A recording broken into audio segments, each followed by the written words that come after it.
Knowing how to hit a draw is something that every mid to high handicapper dreams of. So in this video, I'm going to explain why you need to be able to do it and how you can do it. So we should probably start with what even is a draw shot. So a draw is a shot that, for a right-handed player, when you make contact with it, the ball starts out to the right of the target and then curves right to left, back to the flag. A shot that draws past the flag, so starts right and draws past it, is a hook, and a shot that starts right and just hangs out right is a push. And those are sort of the fairly common shots we see people hit when they're trying to hit a consistent draw. And actually there's quite a lot of reasons why it's advantageous for you to hit a draw, certainly if you're in that mid to high handicap range. Now, not only is it going to allow you to escape trouble, it's sort of around things that you previously weren't able to go around, but big thing for me for mid to high handicap golfers is when they go from hitting a slice to or a fade to a draw, they actually gain generally quite a lot of club head speed. So now, all things being equal, a draw doesn't go any further than a fade, but when someone changes their swing from out to in to out, they generally gain a couple of miles an hour in club head speed, which can give you 10 to 15 yards of added distance. So there's plenty of people out there who say, oh well, the top players hit fade, so I'm fine hitting a fade. But if you're not hitting your 7-iron at least 150 in real life, it's definitely worth thinking about, right, how can we shift that path inside? How can we hit a draw? Because that's going to give me more speed and more distance. Other sort of advantages of being able to hit a draw are being able to hit it sort of close to tuck pins behind bunkers on the left side of the greens, or playing around dog legs. It's really just going to help to know how to do it and when to do it. Right, so we now just need to quickly cover probably the most complex part of this video. So if you feel like you're getting lost here, just try and stick with, oh, hold on. Oh, it's my mum. Hi Mum, sorry, I'm just filming a YouTube video. Yeah, no, I am wearing clean clothes. Yeah, no, yes, I am going to ask them to like and subscribe. Yes, I'm going to ask them to not say any hurtful comments. All right, well, just leave it there and I'll speak to you later. All right, sorry about that. Right, let's just get back into it. To keep it really simple, it's all about swing path and club face. Having a closed club face to your swing path curves the ball left. Having an open club face to your swing path curves the ball right. We're trying to get the ball to curve left but start right. So 6-degree path, 3-degree face, and that's going to give us a ball that starts 3.5 to 4 degrees to the right and then draw back to target to the left. What can we do in our address position to try and encourage an inside swing path? There's a couple of things. So the first thing I always start with is your alignment. So I like to have people, almost address the ball as if they're trying to hit a straight shot, drop their right foot back slightly and close their shoulders. Closing the shoulders is a really big one, and actually dropping that right forearm underneath the left forearm. And I already look like I'm going to swing out to the right now, and what that is going to do is just get my swing started on that inward path, which is then going to give me a more rightward swing direction. Doing that's really simple, but we have to be careful because we don't want the club face to also go that far right. So although people are going to tell you, oh, you're aiming right, but actually what you're going to do is you're going to point the club face straight, and then you're just going to align your feet and your forearms and your shoulders out to the right whilst keeping the club face pointing at the target. The ball doesn't really care where your feet are, the ball cares where the club face points. So if you keep that club face pointed at target and then just adjust your body alignments, then that's going to give us a club face that when you return to impact is close to the path and then hopefully to the right of the target.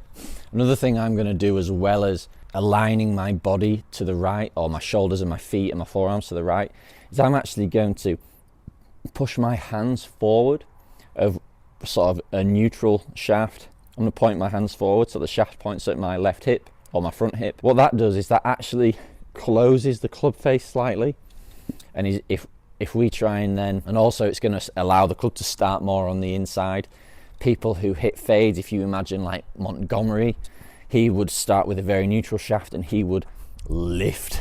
The club would go very outside. He would have a very steep hand plane and then a steep downswing. So if we get those hands forward, that's going to allow hands forward, feet and shoulders. I'm set up now where the easiest thing to do would just be pull those hands inside, get some depth in the backswing, and then having the hands forward is just going to allow the face to be close to the path. Some in-swing thoughts to hit a draw. Where I will always start is, what can we do in like the first half of our backswing that's going to set us up to hit a draw? So the first thing I'm going to do once I'm in my draw setup with my feet pulled back, shoulders shut, hands forward, is I'm really just going to feel like my hands come in towards my right leg, and I'm going to try and get a really deep hand path, like quite a flat swing. Even if you then come over the top slightly, the club's still going to stay behind you, the club's still going to travel in shallow, and you're still going to hit it from the inside. You know, McIlroy, he's got a really low left arm at the top. I'd say it all the time. The perfect draw swing model. Deep hand path, flat swing. The next thing I'm going to try and do is I'm going to try and turn my hips more in the backswing, and actually as I turn my hips, I'm going to try and push them to the left, push them towards the target. That's going to get me in a position where there's loads of room for my arm to swing into here. If I don't have much hip turn, it's going to be quite contrived to get my arms down inside. So if I have a massive hip turn, there's lots of room here. That's going to send my hand path and my swing direction out to the right. Bryson is the perfect model for that. He has a massive left, huge hip turn. He's another player, he basically draws every single ball, so he's another good model to copy. And then if those two things haven't quite got the ball drawing, my in case of emergency move is actually to do a big turn, low arms, and actually what I'm going to try to do now, if I really need to draw the ball, is try and swing down with a slow hip turn and try and hit it more with my arms. So if I spin my hips, I'm quite likely to drag my hands over early, get the club too far outside. Where if I do a swing where I go right, full draw setup, square, foot back, shoulder back, hands forward, hip turn, deep arm, and if I just now don't turn my hips or turn my hips really slowly, I'm going to get that ball curving left. I'm going to get my swing direction and my swing path so far out to the right. I just then need to manage the club face with my hands and my wrist, making sure that the club face is close to the path to get the ball drawing back. You do not need to employ all of those pre-swing ideas and then in-swing ideas to hit a draw. You might only need to do one pre-swing or one in-swing, but what I always suggest to people is try all of them. Try all of them individually, try all of them at once, and see how much it changes the ball flight, how much you get that ball curving from right to left, but not going too far left. Neutral setup, right foot back, right shoulder back, hands forward, hand path hip turn, and then slow hip turn through. You know, I'm a natural drawer of the ball. I'm getting some real big curve left there. The swing might look a bit inside and flat, but if I get the ball moving right to left to target, we don't care what it looks like. That's a functional golf shot, and that's all that's important. So hopefully that clears things up for you. There's quite a lot of different ways you can get a draw. Some people might tell you to try and drop the club inside, or twist your hands over to get the face shut at impact, but I try to do as much of it as possible in my set, sort of presets a draw into my swing, and I can just feel like I make a natural move from there. I'm not a huge fan of aiming straight, trying to drop it inside, push it out and twist it back. That sort of doesn't quite work for me. I need a bit more reassurance that it's actually going to curve and I'm actually going to hit a draw, and I found that I generally have a couple of different levels of draw. So I've got a soft draw and a big draw.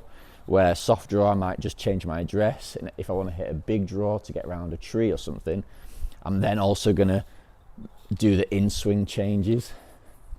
But I've experimented with this a lot. I teach people, I teach slicers all the time. This always gets them drawing it. I'm pretty certain that if you follow those